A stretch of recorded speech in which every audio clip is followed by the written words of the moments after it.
Hi, thanks so much for joining us. My name's Abigail and I'm here just in this journey with you guys of 21 days of prayer and fasting. Today's day 17. Those of you who are fasting food, you might be getting a little bit hungry by now. But it's been an awesome time of just setting aside our time and laying things down and really seeking God's face. There's just nothing like putting aside our everyday life and the things that we're used to focusing on to really focus our attention on Him, and it's been great. Today, day 17, our focus and our topic is praying Paul's prayers, and I'm really excited to share a little bit about this topic.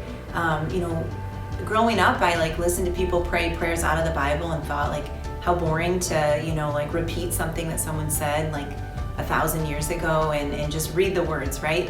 But the more that I think about Paul's life and the radical, amazing conversion that he had, just his transformation and the process of him going from someone who hunted down followers of Jesus to someone who, had encountered Jesus for himself.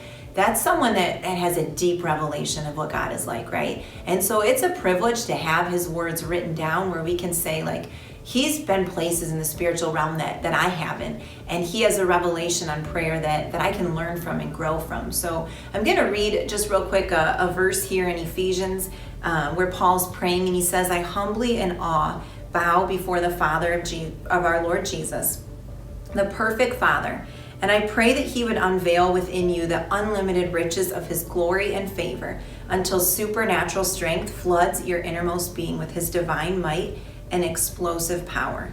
Then by constantly using your faith, the life of Christ will be released deep inside of you, and the resting place of his love will become the very source and root of your life."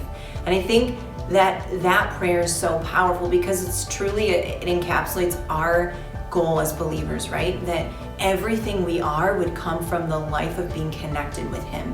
And so Paul had a deep revelation of that, and if you want to look that up yourself, it's in Ephesians chapter 3, a couple different verses there. I was reading out of the Passion Translation. So just want to challenge you guys to read through. In the booklet that we've printed, there are some of his prayers, and all the books that he wrote, Galatians, Ephesians, Philippians, Colossians, those four have a lot of different prayers that he prayed and uses powerful words to really express God's heart for what he wants us to experience here.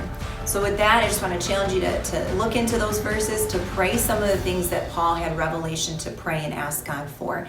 And hopefully you can join us tomorrow as we have prayer here in person. Thanks for tuning in.